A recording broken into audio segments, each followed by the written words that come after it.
누가복음 14장 성경 본문을 통해 다른 사람을 모방하려고 하지 말고 복음 안에서 진정한 자신을 찾으라는 제목으로 하나님의 말씀을 증거하겠습니다. 세상에는 두 종류의 사람이 있습니다. 먼저는 세상에서 다른 사람을 모방함으로써 자기 가치를 거기서 찾으려고 방황하는 사람입니다. 다음은 복음 안에서 하나님이 인정하시는 가치를 만족하고 누리며 사는 사람입니다.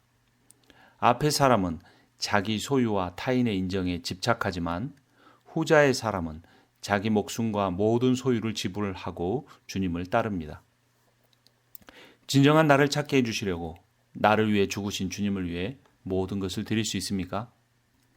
이 질문에 대해 진지하게 네라고 대답하기 어렵다면 신앙생활을 하는 것이 별 의미가 없을 수도 있습니다. 신앙생활을 해도 주님이 인정하지 않으신다면 무슨 의미가 있겠습니까? 주님은 신앙생활을 무턱대고 하지 말고 비용을 먼저 계산해 보라고 제안하십니다. 신앙생활을 망대를 세우는 일로 비유하면서 말입니다.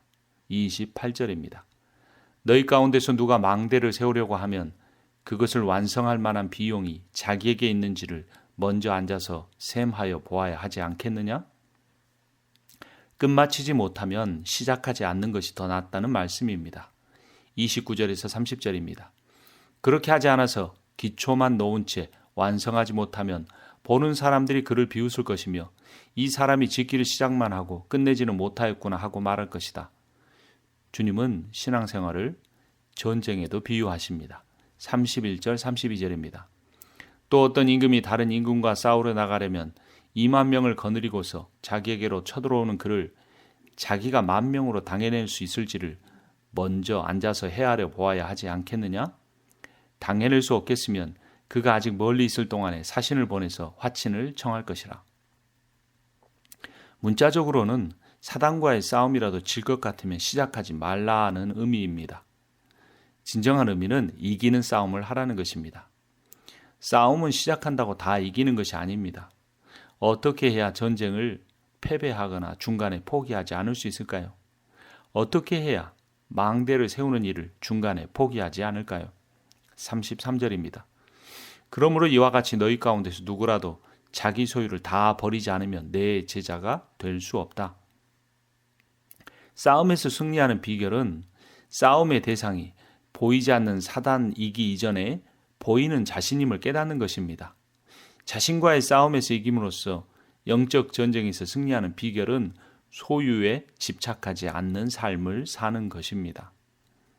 그러면 어떻게 해야 할까요? 주님의 복음 안에서 자신의 존귀함을 발견하십시오. 다른 사람을 모방하는 인생을 살려고 하는 만큼 사람은 소유에 집착하게 됩니다. 자기 소유를 모두 버리는 일은 그러나 자기 생명이나 자기 자존감을 다 내려놓는 일만큼이나 어렵습니다. 재산과 돈이 생명처럼 여겨지는 경향은 현대 자본주의 사회의 두드러진 특징입니다. 하지만 이것은 고대 근동의 예수님이 살던 이스라엘 사회에서도 마찬가지였습니다. 26절입니다. 누구든지 내게로 오는 사람은 자기 아버지나 어머니나 아내나 자식이나 형제나 자매뿐만 아니라 심지어 자기 목숨까지도 미워하지 않으면 내 제자가 될 수 없다. 26절과 33절에서 내 제자가 될 수 없다는 표현이 각각 사용되었습니다. 26절에서는 자기 소유를 다 버리라고 했고 33절에서는 심지어 자기 목숨까지도 해야 한다고 하셨습니다. 소유를 버리고 목숨을 미워하는 일은 모두 예수의 제자가 되기 위한 전제 조건입니다. 왜냐하면 소유가 목숨을 보장해 주지 않기 때문입니다. 목숨을 유지하기 위해서 소유가 필요하다고 믿는 사람은 이런 주님의 명령을 받아들이기 힘듭니다. 영원한 생명을 얻는 제자가 되기 위해 소유를 버리고 목숨을 미워하라는 주님의 가르침은 정말 받아들이기가 쉽지 않습니다. 그러나 주님은 선언하셨습니다. 자기의 목숨에 연연해야 하는 사람의 구원의 망대는 무너질 것이다. 자기 소유를 버리지 않는 사람은 영생의 전쟁에서 패배할 것이다. 이것이 주님의 가르침입니다. 자신의 소유로 자기 목숨을 유지하려는 사람은 짠맛을 잃은 소금과 같다고 이어 말씀하십니다. 고대 근동의 소금은 거의 모두 바위 소금입니다. 산에서 캔 암염입니다. 여기에 소금기가 있었습니다. 그런데 보존을 잘못한 소금 바위는 소금기가 빠졌고 그것은 곧 쓸모가 없게 되었습니다. 소금기가 조금도 없는 소금 바위는 채소를 위한 거름으로도 쓸 수가 없었습니다. 그냥 길바닥에 버려졌습니다. 34절, 35절입니다. 소금은 좋은 것이다. 그러나 소금이 짠맛을 잃으면 무엇으로 그것을 짜게 하겠느냐? 그것은 땅에도 거름에도 쓸데가 없어서 밖에 내버린다. 들을 귀가 있는 사람은 들으라. 자기 목숨이 연연하거나 소유를 버리지 못하는 사람은 버려질 소금과 같습니다. 세우다가 무너진 망대와 같습니다. 싸움에 나가서 패배한 병사와 같습니다. 맛을 잃고 버려지는 암령과 같습니다.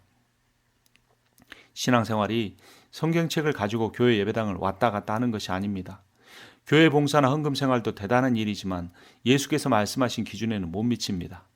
왜 대부분의 기독교인들이 예수님의 제자가 되어 구원을 얻기가 힘든 것일까요? 성령의 도우심을 구하는 기도를 통해 하나님의 말씀을 직접 읽지 않기 때문입니다. 읽고 깨달은 말씀대로 살게 해달라고 기도하지 못하기 때문입니다. 깨달으십시오. 교회가 구원을 주지 못합니다. 받아들이십시오. 목사의 설교가 영생을 보장해 주지 않습니다. 오직 주님의 말씀을 통해 성령의 역사가 일어나야 영생을 얻습니다. 찾고 구하고 두드리십시오. 성령을 얻기 위해 기도하십시오. 성령의 역사가 없이 종교 생활만 하는 사람들에게 나타나는 특징이 있습니다. 주님께서는 본장에서 이 두 가지 특징을 말씀하십니다. 그중 하나는 높은 자리에 앉기를 좋아하는 것입니다. 7절에서 10절입니다. 예수께서는 초청을 받은 사람들이 윗자리를 골라 잡는 것을 보시고 그들에게 비유를 하나 말씀하셨다. 내가 누구에게 혼인잔치에 초대를 받거든 높은 자리에 앉지 말아라. 혹시 손님 가운데서 너보다 더 귀한 사람이 초대를 받았을 경우에 너와 그를 초대한 사람이 와서 너더러 이분에게 자리를 내드리시오 하고 말할지 모른다. 그러면 너는 부끄러워하며 가장 낮은 자리로 내려앉게 될 것이다. 내가 초대를 받거든 가서 맨 끝자리에 앉아라. 그리하면 너를 청한 사람이 와서 너더러 친구여 윗자리로 올라앉으시오 하고 말할 것이다. 그때 너는 너와 함께 앉은 모든 사람 앞에서 영광을 받을 것이다. 사람들은 성공하기 위해 삽니다. 교회 안에서도 이런 일이 일어납니다. 누구처럼 장로가 되는 것이 신앙생활의 목표가 되어서는 안 됩니다. 누구처럼 권사가 되는 것이 신앙생활의 목표가 되어서는 안 됩니다. 권사나 장로가 되는 것이 우리 신앙생활의 목표가 될 수 없다는 것입니다. 권사나 장로는 집사보다 상위 직급이 아니라 그들의 은사에 따라 받은 역할일 뿐입니다. 경쟁이나 모방이 동기가 된다면 세상에서 부자가 되는 것이나 교회에서 장로, 권사, 담임 목사가 되는 것이나 마찬가지로 세속적일 뿐입니다. 자신의 소중함을 주님의 말씀에서 깨달으십시오. 스바냐서 3장 17절입니다. 주 너의 하나님이 너와 함께 계신다. 구원을 베푸실 전능하신 하나님이시다.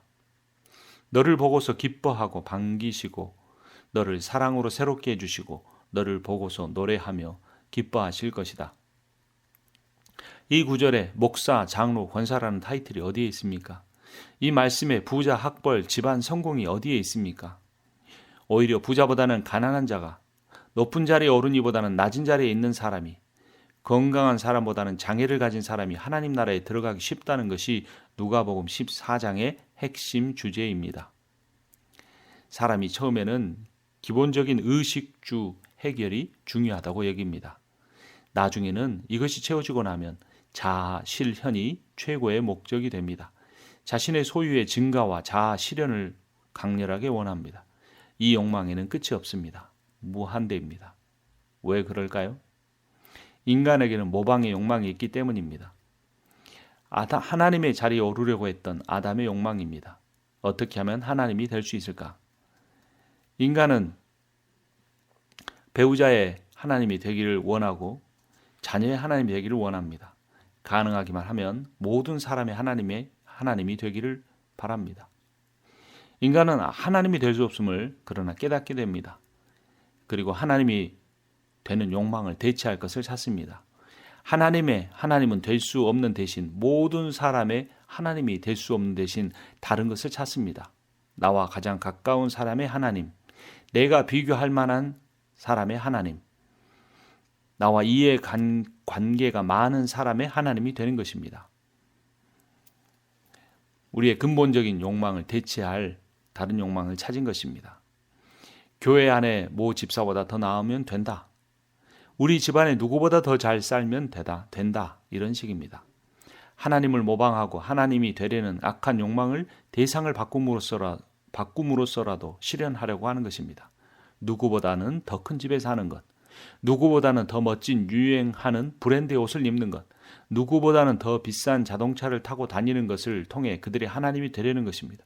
누구보다는 더 큰 교회를 목회하는 것, 누구보다는 더 은혜를 끼치는 설교를 하려는 것, 이것이 다 하나님 되려는 욕망을 대체하는 모방의 욕망입니다. 집, 자동차, 옷이 아닌 비교 대상보다 더 나은 삶이라는 욕망을 현대인들은 소비하고 삽니다. 성경은 욕구는 인정하지만 욕망은 부정합니다. 욕구는 need이고 욕망은 want입니다. 예를 들어보죠. 돈은 중립입니다. 돈이 의식주에 대한 기본 욕구를 충족시킬 때 선하고 필요합니다. 그런데 돈이 큰 집, 명품백, 비싼 자동차를 위해 사용될 때 악해지기 쉽습니다. 나를 다른 사람과 차별하기 위한, 자신을 높이기 위한 욕망을 실현하는 데 돈이 사용되기 때문입니다. 자본주의 사회가 필요가 아닌 원함에 돈을 지불할 때부터 타락하기 시작했습니다. 욕구가 아닌 욕망에 더 가치를 두는 사회에는 집을 잃는 사람과 굶는 사람과 치료를 받지 못한 사람이 넘쳐납니다. 자본주의의 폐해입니다. 자본주의가 기본적으로 사회주의보다 낫지 못하지만 그것이 결코 완벽한 제도가 아님을 우리는 깨닫고 늘 하나님의 말씀에 비추어 자본주의를 개선해 나가야 합니다. 주님은 결코 인간의 욕망을 선하게 여기지 않으십니다. 모든 욕망을 버리는 삶의 자세를 오히려 요구하십니다. 그것은 십자가를 지는 것입니다. 27절입니다. 누구든지 자기 십자가를 지고 나를 따라오지 않으면 내 제자가 될 수 없다. 내 욕망을 덜 소비함으로써 타인의 욕구를 채워주는 것이 사랑입니다. 그 사랑을 모아 이웃과 사회를 섬기는 공동체가 교회입니다. 그 사랑을 실천하는 제자로 타국에서 살면서 또 다른 제자를 세우는 것이 선교입니다. 명품백, 비싼 차, 큰 집은 모두 자신을 높이기 위한 것입니다. 큰 교회 목회, 은혜로운 설교, 더 나은 훈련 및 양육 프로그램 다 자기 자신과 자기의 공동체를 높이기 위한 것입니다. 이런 것들을 통해 높은 자리에 앉고 존경과 부러움의 대상이 되는 삶을 사람들은 주님은 이렇게 대하실 것입니다. 11절입니다. 누구든지 자기를 높이면 낮아질 것이요 자기를 낮추면 높아질 것이다. 가장 경건한 척하는 유대인들이 잔치집에서 본색을 드러냅니다. 서로 윗자리에 앉으려고 했던 것입니다. 경제적 부나 세속적 성공보다 더 강한 욕망은 종교적 고상함을 이루는 것입니다. 이 바리새인들처럼 오늘날 교회가 바뀌어져 가고 있지 않는지 돌아봐야 합니다. 교회만큼 학력 차별이 심한 단체가 많지 않을 수 있습니다.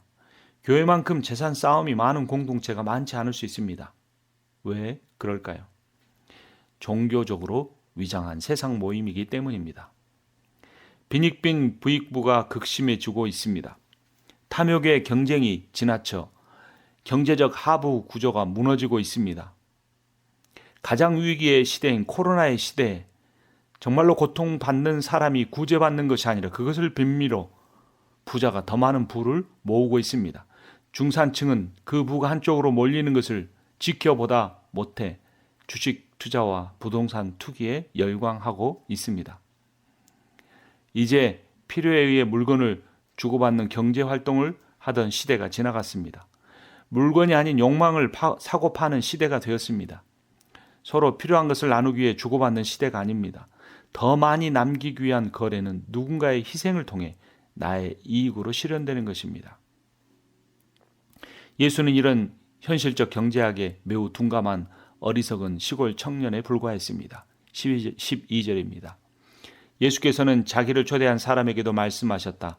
내가 점심이나 만찬을 베풀 때 내 친구나 내 형제나 내 친척이나 부유한 이웃 사람들을 부르지 말아라.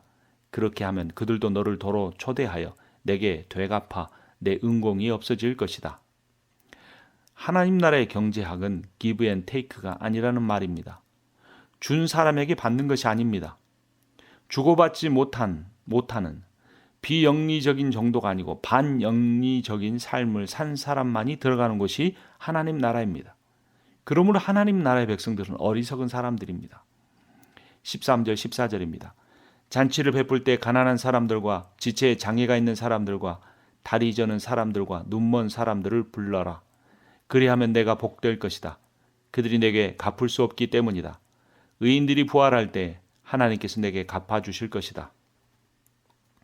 우리는 주님이 다시 오실 때 받을 것이 있는 사람들입니까? 뱅크 어카운트, 은행 계좌를 100번 볼 때 영적인 어카운트, 계좌를 한 번이라도 점검해 보십시오. 하나님 나라의 초대를 받았지만 그 잔치에 오지 않는 사람들이 많습니다. 18절, 19절입니다. 그런데 그들은 모두 하나같이 핑계를 대기 시작하였다. 한 사람은 그에게 말하기를 내가 밭을 샀는데 가서 보아야 하겠소. 부디 양해해 주기 바라오 하였다. 다른 사람은 내가 겨리소 5쌍을 샀는데 그것들을 시험하러 가는 길이요. 부디 양해해 주기 바라오 하고 말하였다. 그들은 모두 교양이 있었다. 그들은 모두 타당한 이유를 가지고 있었다. 그러나 그들의 본질은 필요보다는 욕망을 쫓는 사람들이었다는 사실입니다. 고대 사회에서 밭과 소는 경제 활동을 위한 가장 기본적이고 중요한 도구들이었습니다. 그들은 기본적인 욕구를 실현하는 경제 활동이 아닌 성공하기를 원하는 욕망을 좇는 사람들이었습니다. 이러한 이유로 초대를 거절한 사람들에게 주인은 분노합니다. 그리고 다른 사람들을 초대합니다. 21절입니다. 그 종이 돌아와서 이것을 그대로 자기 주인에게 알렸다. 그러자 집주인이 노하여 종도로 말하기를 어서 시내 거리와 골목으로 나가서 가난한 사람들과 지체에 장애가 있는 사람들과 눈먼 사람들과 다리 저는 사람들을 이리로 데려오너라 하였다. 그렇게 다시 초대받은 사람들은 욕망을 좇는 사람들이 아니었습니다. 그들은 먹거나 걷거나 보는 기본적인 욕구도 채움받지 못하는 사람들이었습니다. 욕망은 끝이 없습니다. 결국에 그 욕망은 하나님처럼 되는 것입니다. 부는 사람의 지적인, 육체적인 노동력 사용권입니다. 부는 결국 사람을 지배하는 것입니다. 사람을 지배하는 일은 하나님께 속한 일입니다. 욕구를 채우고 남을 정도가 아니라 끝없이 돈을 벌려고 하는 이유는 결국 하나님이 되려고 하는 그들의 욕망을 실현하는 것입니다. 하나님께서 특별하게 주신 목적이 아니라면 자족하십시오. 자족하지 못하면 하나님 나라 잔치에 못 들어갈 수가 있습니다. 가난을 슬퍼하지 마십시오. 질병에 비관하지 마십시오. 기본적인 욕구를 하나님이 채워주실 것입니다. 주님이 다시 오셔서 완성하실 나라는 배부른 나라이며 건강한 공동체입니다. 계시록 21장 4절입니다. 그들의 눈에서 모든 눈물을 닦아주실 것이다. 다시는 죽음이 없고 슬픔도 울부짖음도 고통도 없을 것이다. 이전 것들이 다 사라져버렸기 때문이다. 23절에 내 집을 채우라는 말씀은 절대 예배당 빈자리를 채우라는 의미가 아닙니다. 주인이 종에게 말하였다. 큰 길과 산 울타리로 나가서 사람들을 억지로라도 데려다가 내 집을 채워라. 이어지는 27절을 보면 진정한 주님의 제자만 하나님의 나라에 들어간다는 의미임을 알 수 있습니다. 누구든지 자기 십자가를 지고 나를 따라오지 않으면 내 제자가 될 수 없다. 누가 주님의 진정한 제자가 될 것입니까? 그 답을 듣기 전에 먼저 알아야 할 내용이 있습니다. 기독교인 중에는 두 종류의 사람이 있습니다. 한 부류는 성경을 성령의 감동을 따라 직접 읽는 사람입니다. 다른 부류는 설교만, 그것도 종교적 감동을 주는 소위 은혜를 따라 듣는 사람입니다. 설교란 특정한 상황에서 주어집니다. 1차적으로 대부분 자기 교회 청중을 대상으로 합니다. 설교자는 이미 교인이 된 사람들이 교회에 더 충성하기를 원할 것입니다. 아직 교인이 아닌 사람들이 그 교회에 등록하기를 원할 것입니다. 하나님의 말씀을 있는 그대로 전하기가 어려운 구조입니다. 예수님은 그렇지 않으셨습니다. 예수께서는 지역교회를 설립하지 않으셨습니다. 스스로 따르는 제자들을 제외하고는 특정한 목양의 대상이 없었습니다. 자신을 따르려는 사람들이 포기하고 돌아가게 하시는 말씀을 주로 전하셨습니다. 제자는 주님의 말씀을 사모할 뿐만 아니라 그 말씀대로 살아가는 사람들입니다. 우리는 주님의 제자입니까? 주님의 제자가 되기를 원한다면 하나님의 말씀을 읽으십시오. 하나님의 말씀을 읽으며 성령의 역사를 간절히 구하십시오. 다른 사람을 모방하려 하지 말고 말씀의 복음 안에서 진정한 자신을 찾으십시오. 하나님은 여러분을 이미 사랑하십니다. 다른 사람보다 더 높아지지 않아도 됩니다. 오히려 그들보다 낮아져서 섬기십시오. 그러면 주님이 높이실 것입니다. 이것이 복음입니다. 기도하겠습니다. 주님, 교회가 말씀의 선포가 제 역할을 감당하지 못하는 이때에 오 주님, 우리가 쫓아야 할 것은 오직 성령이며 성령이 조명하여 주시는 주님의 말씀의 복음임을 고백합니다.